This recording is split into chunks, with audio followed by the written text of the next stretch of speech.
Good learning lessons. I would say better than a typical first scrimmage because these guys have been around each other a little while. But from a cultural standpoint and understanding what we need to do to get better standpoint, certainly making the right kind of progress. What do you guys have? Are they all staying in the dorms during fall camp? How do you situate that? Yeah, well, seniors who are doing some, are they all together? No, we're not all together in a dorm. We figured we have a pretty good housing arrangement in the two places that we live. And the dorm itself, we're trying to get guys out here at a certain time so they get a certain amount of sleep. So we actually bed check them in their respective places. But most of them live in 2 or 3 apartment areas. So we spread out and we do it. And if you're doing it right, they're in bed by 8:30. They get out of here at about 8:15, 8:30, if not 8:45 when they pick up their snacks, they'll be home. But we check every single one of them, and they're in bed. And they should be. If you're doing practice right, they should be tired enough where they are. You're knocking on the door? We tell them either leave it open so we can come right in. If not, we're knocking. And you got about what's the count in wrestling when you get thrown outside the ring? 10. If they don't answer by 10, it counts as you're missing. So they do a good job. These guys they respect the process. They understand. So everybody come out healthy today? Yes, sir. Yes, sir. As far as we know, I don't see anything. Can't recall anything that was much. I saw some twists, and maybe a couple guys that got nicked up and got back up and ran off and got back in. So we got a full injury report tomorrow. I don't see anything of a serious nature as a result of the scrimmage. Were any guys limited the other day, so boundary corner in particular? Is Demo ready to come back today? And David was also limited all week. David was limited all week, went full today, had a really good scrimmage. Demo we held out, and we're going to hold him out until Monday. Okay, and it gave a great opportunity to DJ James, who showed up big. DJ James showed up really big. I thought Nick Pickett showed up big in the secondary. Brady showed up big. Breeze in the secondary. We talked about David already. Jamal was banged up last week, and we held him out. He should be back on Monday. Aside from that, on defense, I'm trying to think who else. Gary Baker. Yep, Gary Baker was held. Pope was held out for a day. He was full go today and did a nice job. Carlberg got nicked up yesterday, but Camp nicked up, and he was good and ready to go. So I feel pretty good about where we are from a health standpoint. So we got a full day of rest tomorrow with some meetings, and then be ready to hit it hard on Monday. What did you learn about your offense today? That Justin continues to get better and better. Had some really impressive throws, and at the same time did a great job matching the protections and the runs.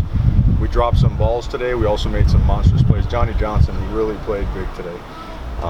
Thought he played really well. Thought Micah Pittman played really well. Jalen Redd continues to play well for us. Need more from the outside guys. Brian Addison had a big time catch as well.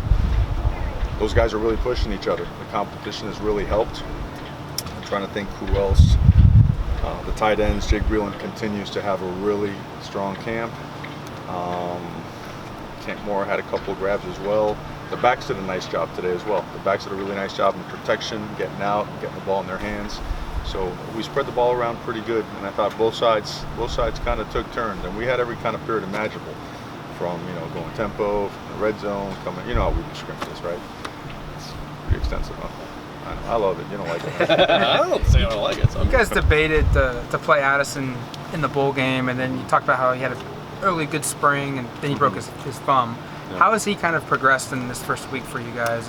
He has. He's all the ability that we saw in him is really starting to show. He's a competitor. He's a very well-liked guy. He's a popular guy. He's 6 foot and a mile, right? He's a tall guy. He gets up there. He catches the ball extremely well, and he's fast. He's a guy that can really just get up there and, with good balance and body control, can get up and snatch it away. But he can also run by you, and he's a real good route runner. A lot of times people think that big guys are just kind of, catch radius type guys. This guy can actually maneuver his way into some really good route running, option routes, all that kind of stuff. So really pleased with him. Is the buzz similar? What more are you capable in the red zone with him and Jawan this year compared to last year? I mean, a red zone package in particular, those two, and McCormick or somebody is very different looking than what you had a year ago. Well, big bodies, always present problems. I think we saw that a lot last year in the college football playoffs, right? I mean, big bodies kind of reign supreme during that run for those teams. And I do feel we're bigger, but I do feel that our slots are also really explosive and fast, and they have a great feel for the maneuver routes. Some of the stuff underneath and some of the stuff where you blow by guys as well. So, yeah, it does. It's an added dimension, and certainly it's something that we always explore and look at. So, but we do feel very comfortable with the progression of the red zone package. And again, a lot of the third down stuff, red zone stuff. There's a lot of overlap there, but And again, there's not. There's enough things we feel with those big guys that can really win. Kayvon getting the run against the first team offensive line at all? I think he might have got a couple of snaps in there. Those guys, they do a really good job in pass rush.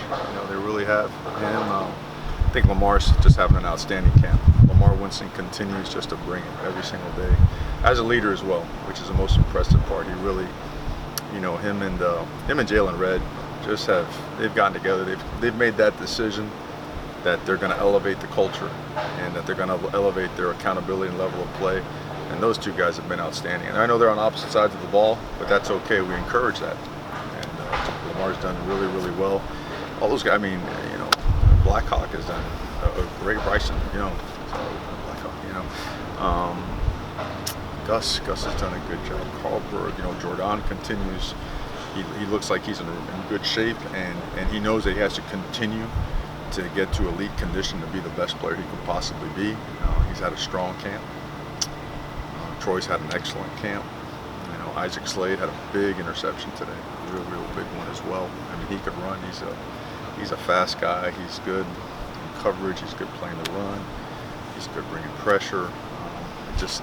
It just brings that much more intensity knowing that, there's guys that can play. There's guys that we can kind of move around and do some things. But the other thing, guys, is we got a long ways to go to now. We're progressing. We're getting better. But the vision, the standard for this program, to where we want to be, we have miles to go. And I was honest with him. I told him that. To go where we want to go, to go from 9-4 and keep progressing from there. It's exponentially harder. The steps are, I guess the best way to put it, you can't get a little bit better and expect to improve when you're reaching that 9-10 game win range. It just doesn't happen because everybody's gotten that much better. It's really hard to get there. So the commitment to that is strong.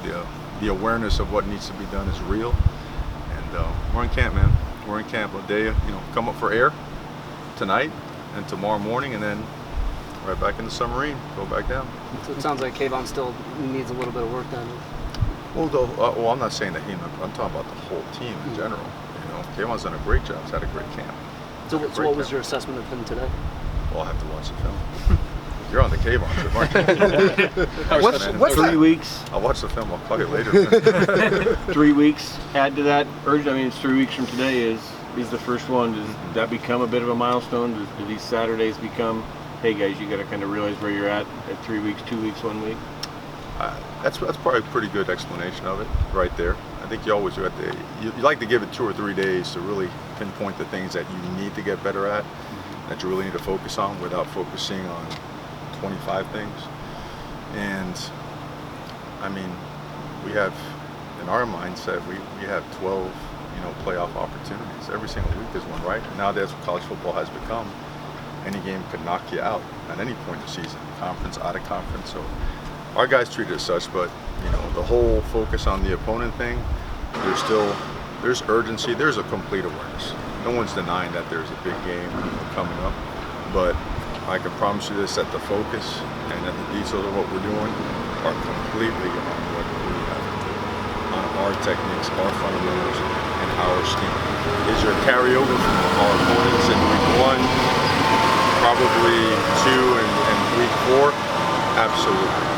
With what we do already, there's definitely carryover, so we get that bonus work, but it really is all on our stuff, especially communication, Communication, verbiage, all that stuff, that's what's important. What's that process of watching the film? When do you put the scrimmage to bed and stop evaluating? What's the evaluation process of a scrimmage? Well, we have that barbecue now, so we'll go over there and chow down a little bit, and we'll get on it. And the coach, if you do it the right way, when you're looking at 100 and 10 or 20 plays plus special teams, it should take you a good chunk of time now, So hopefully some good movies late at night when you take your 5-minute break, you go watch reruns of Gilligan's Island, or you can watch something else, if it's Heroes, I don't know. But it's going to take you well into the night now, 2 or 3. So when you come in the morning, and we go in as an offensive staff and a defensive staff, we can watch it respectively, and then I'll watch it with both. And then we go through the details of how we're playing the players. What depth chart and organizational chart moves we got to make. What do we feel like we do really well? Where is It's almost like the old, Clint Eastwood movie, The Good, the Bad, and the Ugly. You got to find what you're doing good, what's not so good, and what's ugly, and that's got to be put away. And that's an assessment that's really, really detailed. Like every single play is graded on performance, on technique, and on effort. And you're graded on the type of effort you give to. Because there's different kind of loafs, right? There's a loaf when you're just not running the ball or finishing your block. There's also a contact loaf when you had a chance to strike somebody, but you kind of chose to, I didn't want to finish my run. I kind of wanted to save it, or I didn't want to run my feet through the tackle. I just kind of wanted to wrap up. He was a big guy. I didn't want to take him down. Those things are assessed because those things are important, and those things are the intangibles that I'm a 100% believer will be the ultimate difference in your team's development. How often do you think you'll watch film, like 3 or 4 or 5 different times of this one This scrimmage? film, Yeah. I'll watch it 3 times. 3 times. I'll watch it 3 times through, and by that I mean when I watch it 3 times, I'm watching both sides. Yeah. So that's 3 times 22. It's a lot. 22 times exponential, that equals what? So eyes are shot. Asher was saying the backs are light years ahead compared to last year. Where do you see that most? Other than ball security, you said up in entering today there was only 1 fumble from the backs Yeah. in the week. So Yeah, we coughed one up today. Really upset about that. Really, really disappointed in that. And, I don't. One side yells fumble, the other side yelling instant. There's no instant replay. I'm the instant replay guy. Defensive ball. All right, that ball should never come out. Now that being said, those guys have really honed in on technique, on fundamentals, on eye discipline, which is such a huge part of what we do. They catch the ball a heck of a lot better on the backfield. They make people miss. They're so much better in protection, and they got to keep improving on that. And they're running hard. They're getting behind their pads. Guys like CJ, Cyrus, Travis, they have low centers of gravity. I thought Sean Dollars has had a great week of practice. Very explosive, fast, can do a lot of things with the ball in his hand. So, yeah, those guys they're trending up fast. And, the year of experience plus a year in the weight room certainly helped them out too. Coach Hayward told us the other day that these scrimmages are just as important for the coaches as they are the players. Did you like what you saw out of your staff today? Yeah, we didn't have any personnel substitution errors, not that I can see. The only one was on a scout team. We have organizational guys sat on the scout team ready to be able to keep the tempo of things. I thought that slowed down a little bit, but besides that, in terms of the offense and defensive organization substitutions, did not have substitution errors. The formation errors took place in team starts with the threes, which we're responsible for. If you're a 3, you got to get it done right. There were 2 unforced penalties, legal procedure that we could have obviously avoided. That was disappointing.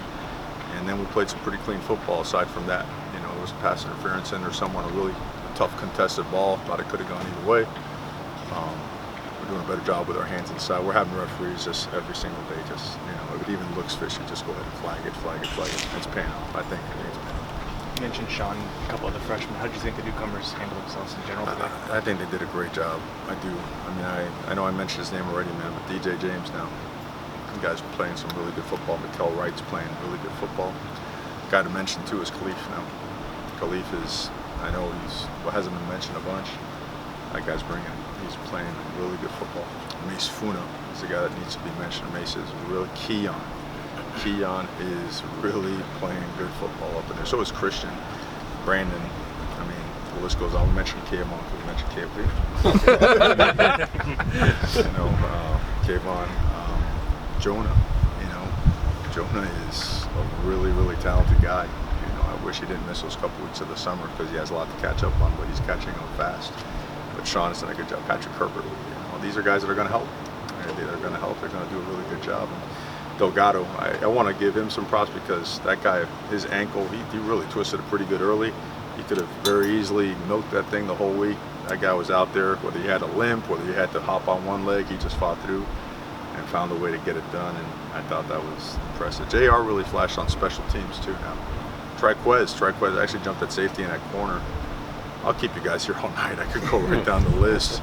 But yeah, you got nothing to do, right? I'm gonna write on that, so keep going. I just, it's good. I should probably, of course, I like to watch the tape first. It's hard to catch all that stuff out there, but you look at the line of scrimmage, right? Which way is it moving? Is it going that way? Is it going this way, right? Are there free hitters? Are there penetration? When you have protections, are guys coming free? Or are there technical issues where guys are getting beat? Then who's out competing who? Those are the things that I look for in something like this. Then intensity. What's the juice on the sideline, right? when momentum's going one way, what's the other side doing to turn that momentum the other way? So a real hard look at, yeah, some of the tangible stuff schematically, of course, like, you know, split rules and everything else, but then the intangibles, like who really is bringing it. At the end of the day, you have to, right? It's how you play the game. And you got to show every time you play it how much it means to you. So was the line of scrimmage mixed, or was somebody It done? was mixed, and you love. You're very concerned if it's lopsided. I mean, that is like, I've been on a couple teams that had that, and it was, especially when I was a graduate assistant and part of a rebuilding program, and I remember I didn't know any better. I just walked in the locker room, and it was like a morgue in there. You know, it was like, oh man, you know, we're gonna have a tough time holding up on this side or that side. So when you see that back and forth, it gets you excited, and guys get amped up pretty good because they know they got to wait another day until they get back at it again. So a lot of pride being demonstrated. You mentioned having 85 scholarship players being Oh, a helpful. man. Can you see that on the scrimmage? That is something that is so, it's a blessing. It's something that was sorely missed a year ago. Think about that, you know, almost a dozen players less, you know. Think about the quality of work of your 2s and 3s, not to mention what that does for your look teams, what that does for your 1s, knowing that there's that type of quality depth behind them. Those numbers, it's a game changer, and I cannot stress that. Where's it felt the most, you think? Where does it help the most? Yeah, like where's the depth? I think you see it across the board. You know, you see a couple in the front, you see a couple on the edges, certainly see, you know, at the skill positions, the defensive backs and the wide receivers. That's, you know, you run out of legs, man. You know, camp is, you see those GPS numbers, they're for real.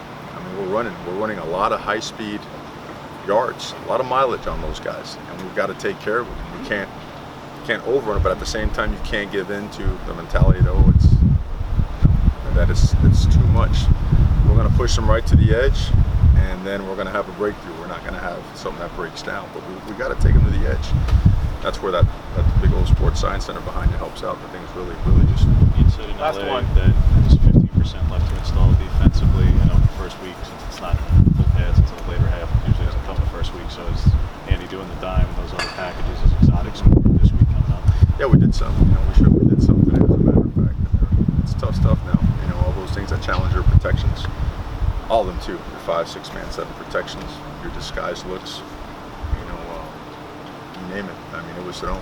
It was thrown today, and I think it's just about fully installed. And the good part about that is you have 3 more weeks to rep it, you know, before you start the season. So I know that Andy and all those guys feel real good about where they are in terms of that from an install standpoint.